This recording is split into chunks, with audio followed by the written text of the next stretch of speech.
بسم اللہ الرحمن الرحیم۔ وائس ٹی وی کے پلیٹ فارم سے میں ہوں سہیل حسن۔ محترم ناظرین، جیسے کہ ہم سب جانتے ہیں آج کل مشرق وسطیٰ میں ایک جنگی صورتحال پیدا ہوئی ہے۔ مسئلہ فلسطین جو کہ ایک عالمی مسئلہ ہے، وہ ہر سال کسی نہ کسی مہینے میں آ کے کسی نہ کسی سال میں ایک دفعہ پھر سے سر اٹھانے لگتی ہے۔ اس سال 2023 میں یہ مسئلہ شدت اختیار کر گیا ہے۔ 7 اکتوبر 2023 کو حماس جو کہ فلسطینی تنظیم ہے، انہوں نے اسرائیل کی طرف 5000 راکٹ داغے۔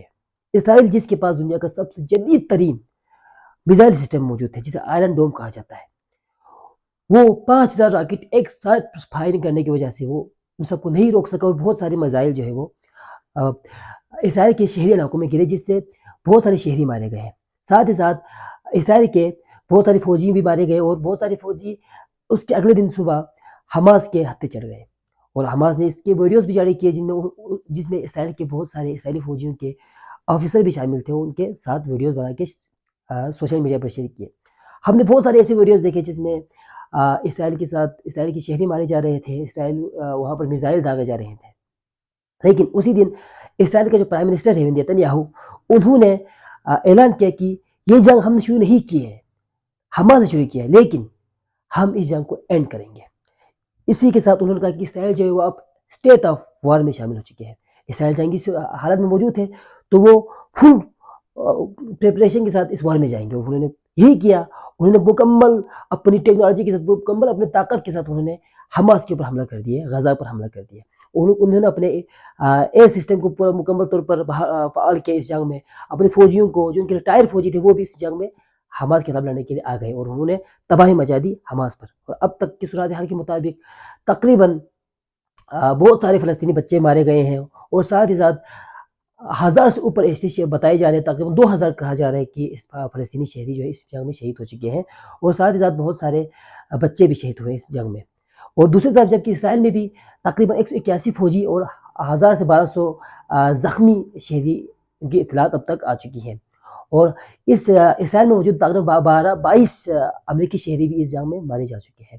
تو اب تک کی صورتحال یہی ہے۔ اور اگر ہم دوسری طرف غزہ کی بات کریں تو غزہ میں اسرائیل نے تباہی مچا دی ہے۔ غزہ کے جو واٹر سپلائی تھے وہ تباہ ہو چکے ہیں، ہسپتال تباہ ہو چکے ہیں، الیکٹریسٹی مکمل طور پر شٹ ڈاؤن ہو چکی ہے، وہاں پر انٹرنیٹ کا سسٹم خراب ہو چکے ہیں، اور اس وقت ایک کاؤس پیدا ہو چکی ہے غزہ میں۔ غزہ میں شہریوں کو، جو کہ تقریباً 23 لاکھ کی آبادی والی سٹی ہے، وہاں پر شہریوں کے پاس کھانے کے لیے خوراک نہیں ہے۔ اسرائیل نے مکمل طور پر غزہ میں بمباری اور مکمل طور پر وہاں پر تباہی مچا دی ہے۔ جیسے کہ ناظرین، ہم سب جانتے ہیں کہ جنگ کسی بھی چیز کا سولوشن نہیں ہوتا، چاہے وہ جس کی طرف سے سٹارٹ کی جائے، لیکن جنگ کبھی بھی کسی بھی مسئلے کا آج تک تاریخ میں کبھی ایسا نہیں ہوا کہ اس نے کسی مسئلے کو حل کیا ہو۔ اگر ہم آج دیکھیں، حماس نے تو پہلے جنگ شروع کر دیے، لیکن نقصان کس کا ہوا؟ حماس کے غزہ میں موجود بے گناہ شہریوں کا، فلسطینی شہریوں کا ہوا۔ کیوں؟ کیونکہ اسرائیل جس کے ساتھ اس وقت امریکہ موجود ہے، امریکہ کو اس وقت ہم سپر پاور کہتے ہیں، super power in the sense of کہ ان کے پاس اس وقت دنیا کی جدید ترین ٹیکنالوجی ہے، دنیا کے تمام ممالک ان سے ڈرتے ہیں، ان کے پاس دنیا کی معیشت کو انہوں نے اس وقت سنبھالا ہوا ہے، تو اس وجہ سے امریکہ کو سپر پاور کہا جاتا ہے۔ تو اس سپر پاور کے ہاتھ کس کے اوپر ہے؟ اسرائیل کے اوپر۔ اور ساتھ ہی ساتھ تقریباً عرب جتنے بھی ممالک تھے جو ایک زمانے میں مسئلے فلسطین کے ساتھ ہوتے تھے، وہ آج اسرائیل کے ساتھ کھڑے ہیں۔ اور یہی نہیں، جو تقریباً آلموسٹ پوری کی پوری یورپین یونین ہے، جن کی دنیا میں چلتی ہیں، وہ سب کے سب اسرائیل کے ساتھ ہیں۔ تو جنگ تو حماس نے سٹارٹ کر دیے، لیکن ان سب کے آشیرواد کی بنا پر آج اسرائیل فلسطین میں تباہیاں مچا رہے ہیں۔ اور دوسری طرف اگر ہم دیکھیں تو فلسطین کے ساتھ کون کھڑا ہے؟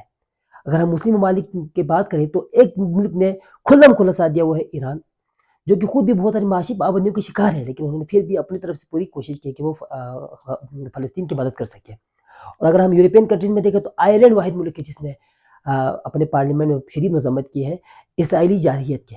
اگر ہم سوشل میڈیا پر دیکھا جائے تو آج کل ایسی ویڈیوز نظر آ رہے ہیں جن میں یہ دکھایا جا رہا ہے کہ حماس کی وجہ سے اسرائیل میں بہت زیادہ تباہیاں مچی ہوئی ہیں، بہت سارے لوگ شہید بہت سارے لوگ مارے جا رہے ہیں، اور ان کے اوپر ظلم ہو رہے ہیں، ایسے آج کل سوشل میڈیا پر دکھایا جا رہا ہے، جبکہ حقیقت اس کے برعکس ہے۔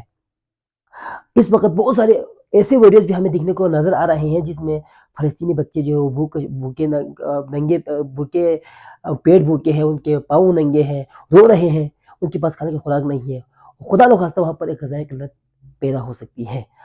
تو جو اقوام متحدہ UN ہے، انہوں نے ہنگامی اجلاس بھی کی تھی، لیکن اس کی کوئی خاص خاطر خواہ کوئی نتائج نہیں آئے۔ تو ناظرین، آپ کا میزبان یہ کہنا چاہتے ہیں کہ جنگ کبھی بھی کسی بھی چیز کا سولوشن نہیں ہوتا۔ اگر ہم اس مسئلے کو دیکھنا ہے، اس کو حل کرنا ہے، تو دونوں طرف کے جو لیڈرز ہیں ان کو مل جل کے ایک ساتھ بیٹھ کے اس کا کوئی حل نکالنا ہوگا۔ اب اگر ہم آتے ہیں پاکستان کی طرف، تو ہمارے پاکستانی جو جتنے بھی پاکستانی ہیں وہ ان میں کوئی شک نہیں کہ وہ فلسطین سے محبت کرتے ہیں، اور وہ سوشل میڈیا پر اور مختلف پلیٹ فارم کے ذریعے اسرائیل کے اوپر مذمت کر رہے ہیں کہ اسرائیل نے جارحیت کی ہے۔ تو ناظرین، اگر ہم پاکستان کی حالت دیکھیں تو پاکستان میں بھی بہت ساری ایسی ناانصافیاں ہو رہی ہیں جن کے خلاف ہمیں اٹھنے کی ضرورت ہے۔ جس طرح فلسطین کے لیے کوشش کر رہے ہیں، اگر ہم اسی طرح فلسطینیوں کی جس طرح ہم آواز اٹھا رہے ہیں، بالکل بہت ہی زبردست ہے۔ اگر ہم یہی آواز اپنے لیے، اپنے حقوق کے لیے اٹھائے تو بہت ہی بہترین ہوگا۔ اسی کے ساتھ آپ کو میزبان سہیل حسن اجازت چاہتے ہیں۔ اللہ حافظ۔